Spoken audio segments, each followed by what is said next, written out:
Good morning friends. और आज देखिए मेरे काम की शुरुआत बस ये इसी सभी कामों से हो रही है, क्योंकि सुबह के चाय नाश्ता वगैरह तो मैं सभी को दे चुकी हूँ, सिर्फ मैं करने की बाकी हूँ। तो मुझे तो सबसे पहले सारा क्लीनिंग का काम करना पड़ता है, उसके बाद ही मैं कुछ खाती पीती हूँ अक्सर ही। और देखिए बच्चों का घर है तो सारी चीज़ें अस्त व्यस्त मेरे घर में हमेशा ही रहती है, तो बस मुझे उन्हें समेटते-समेटते काफ़ी टाइम हो जाता है और उसके बाद ही मैं घर की झाड़ू पोछा वगैरह करती हूँ।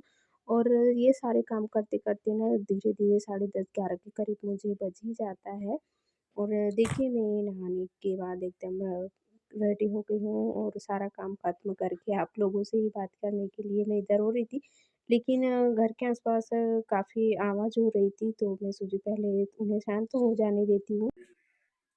हेलो फ्रेंड्स, कैसे हैं आप सभी। और अभी मेरे दोपहर का सारा काम खत्म करके मैं बिल्कुल नहा धो के रेडी हूँ। सारा काम खत्म करके बिल्कुल फ्री हो चुकी हूँ और मुझे भी खाना बनाना है थोड़ा दोपहर के लिए। कुछ सुबह नाश्ता में बनाई थी, वो बच्चे और मेरे हस्बैंड खा के जा चुके हैं। तो अभी मौसम में बिल्कुल गर्म है, कहीं ठंडा है, कभी बारिश होती है, कभी खराब हो जाता है मौसम, बिल्कुल कोई ठिकाना ही नहीं है मौसम का। और अभी मुझे किचन में थोड़ा सा सामान भी अस्त व्यस्त पड़ा हुआ है, तो उसे भी थोड़ा सा सेट करना है। मैंने सोचा सबसे पहले नहा के कपड़े वगैरह धो कर डाल देती हूँ, क्योंकि उन्हें सुखाने में बहुत ज़्यादा टाइम लग जाता है और बारिश का भी मौसम होते जाता है। कब बारिश हो जाए पता ही नहीं है अभी तो बस मैं यही सोचकर मैंने सोचा पहले थोड़ी सी बात कर लेती हूँ, क्योंकि सुबह से आज अभी तक मेरा कुछ भी ब्लॉग नहीं बना है। मैं बस जैसे तैसे स्टार्ट ही की हूँ। सुबह से घर की क्लीनिंग की थी, उतना ही बनाई हूँ, उसके बाद कुछ भी नहीं बनाई हूँ ब्लॉग। तो मैं सोचा कि इतने ब्लॉग स्टार्ट कर देती हूँ। मुझे अभी भूख लग रही है, मैं सोचा थोड़ा सा ब्रेकफास्ट कर लेती हूँ, उसके बाद आगे बढ़ाती हूँ अपने ब्लॉग को। और मैंने काफ़ी कोशिश की कि काफ़ी माहौल थोड़ा शांत हो, लेकिन फिर भी बीच-बीच में आप लोगों को पिछले वीडियो में आवाज़ आ ही रही है। तो मैंने सोचा ये तो शांत नहीं होंगे, लेकिन मेरा काम भी मुझे करना ज़रूरी है। फिर भी मैं काफ़ी कंट्रोल करके कम करके वीडियो बनाने की कोशिश की हूँ। फिर देखिए मैं अपने डायरेक्ट मेरे घर में मटर थे, तो मैंने सोचा उन्हें दाने करने के लिए बैठ गई थी। और अभी के जो मटर आ रहे हैं ना, वो काफ़ी टेस्टी और यम्मी लगते हैं। मतलब ताज़े हैं तो वो सारे खाने में मीठे और टेस्टी लगते हैं। तो बस मैं उनके दाने करते हुए खाते भी जा रही थी और उनके दाने भी कर रही थी। और मुझे आज इन मटर के दानों से एक रेसिपी आप लोगों के साथ शेयर करना है, तो मैंने सोचा मैं बना भी लूँगी। मेरे घर में जो दाने हैं वो यूज़ में भी हो जाएँगे और साथों साथ एक रेसिपी भी आप लोगों के साथ शेयर हो जाएगी और हमें भी खाने को मिल जाएगी।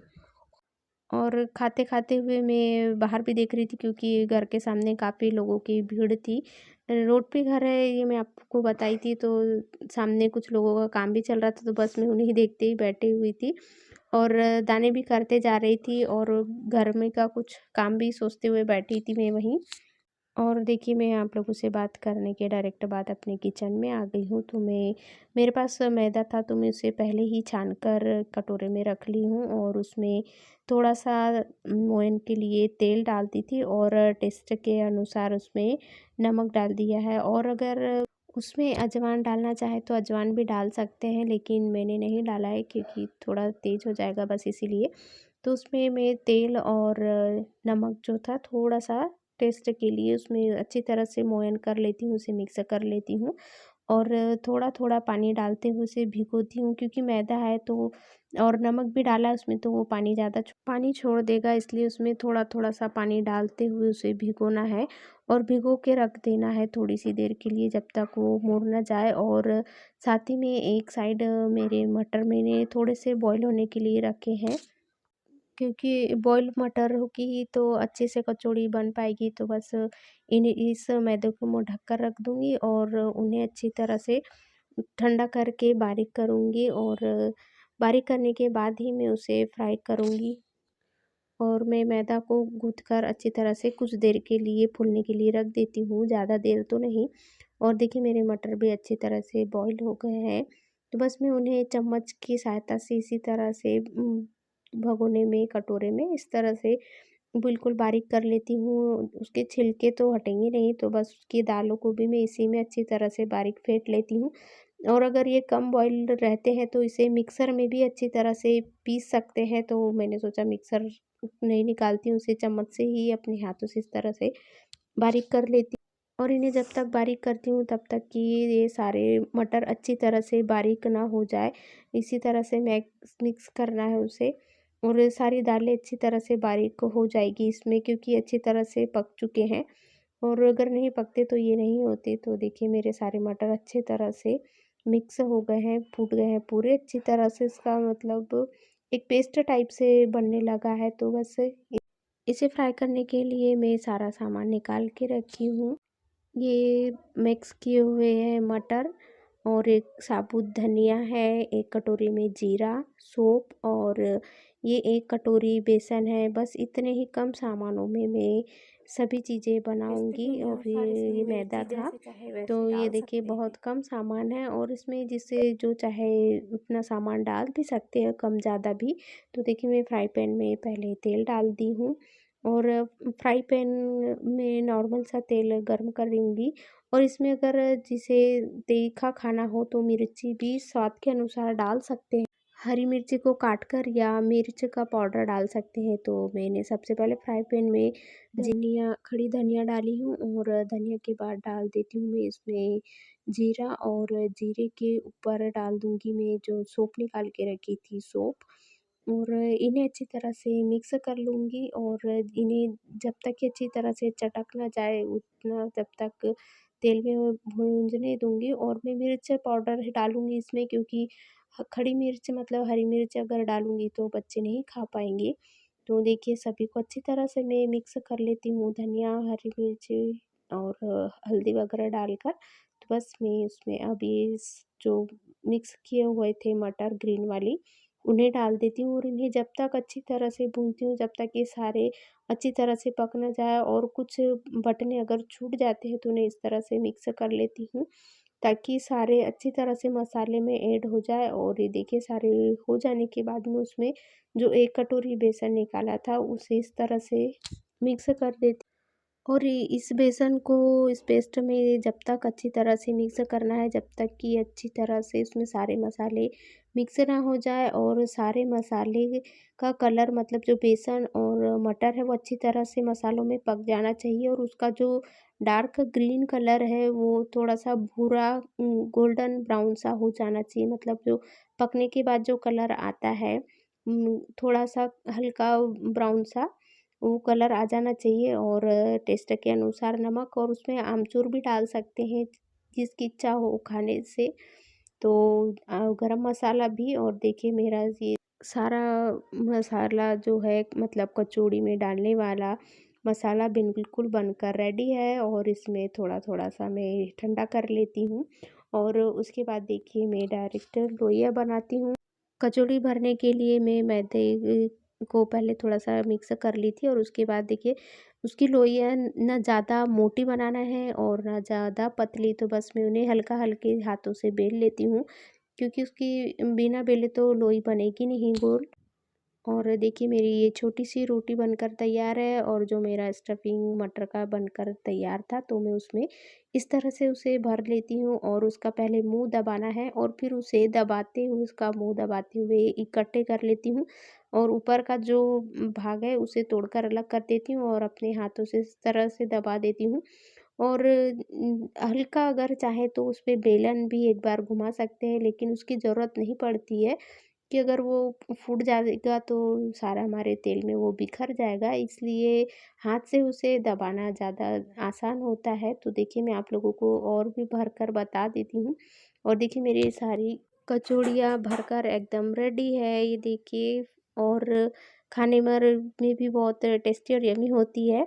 और इससे ज़्यादा टेस्टी तो दाल की कचौड़ी भी लगती है, और ये भी लगती है। और देखिए फ्राई करने के लिए इसे बिल्कुल लो फ्लेम पर रखना है, जिस तरह से मैं आप लोगों के साथ समोसे की रेसिपी शेयर की थी, तो उसमें मैं आप लोगों को बताई थी तेल एकदम लो फ्लेम पे, बस उसी तरह का इससे भी लो फ्लेम पर रखना है, ताकि हमारी कचौड़ियाँ का जो मैदा है वो अच्छी तरह से पक जाए और अंदर जो मिश्रण भरा था वो जले नहीं। तो क्योंकि पपड़ी को तलने के लिए थोड़ा-सा टाइम लगता है, क्योंकि वो थोड़ी मोटी सी होती है, इसलिए उसे टाइम लगेगा।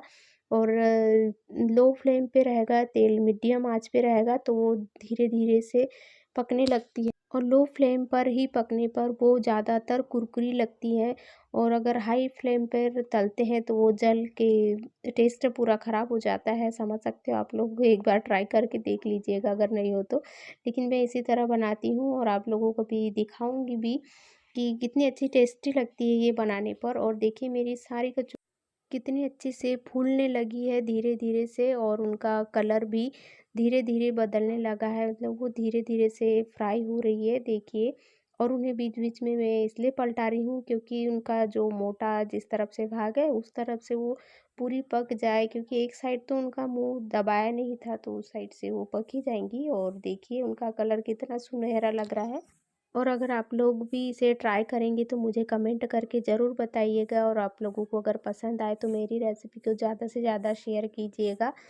और आप लोगों को दिखाने का मेरा यही मकसद है कि जिस मौसम में जो चीज़ मिले ना उस चीज़ का फ़ायदा उठा ही लेना चाहिए।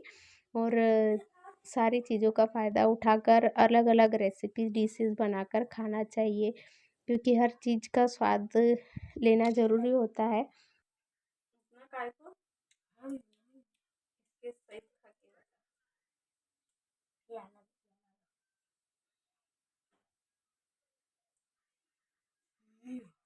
कैसी लगी?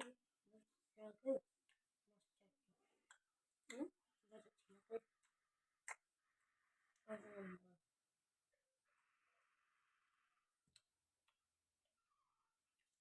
ज्यादा नहीं चाहिए।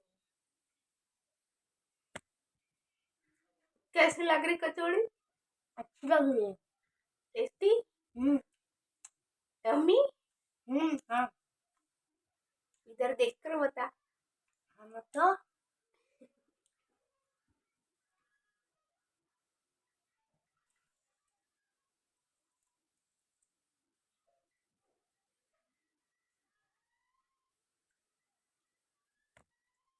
मेरे भैया को तो पसंद आई कचौड़ी। आप लोगों को कैसी लगी आप लोग ट्राई करके जरूर बताइएगा, अच्छी लगी या अच्छी बनी या नहीं बनी। कमेंट करके जरूर बताइएगा, भैया याद दिला रहा है कमेंट की। और आज का ब्लॉग भी मैं यही एंड करती हूँ, मुझे कमेंट करके ज़रूर बताइएगा, और कल का ब्लॉग देखना मत भूलिएगा, कुछ सरप्राइज़ है कल के ब्लॉग में। Bye bye, good night, sweet dream.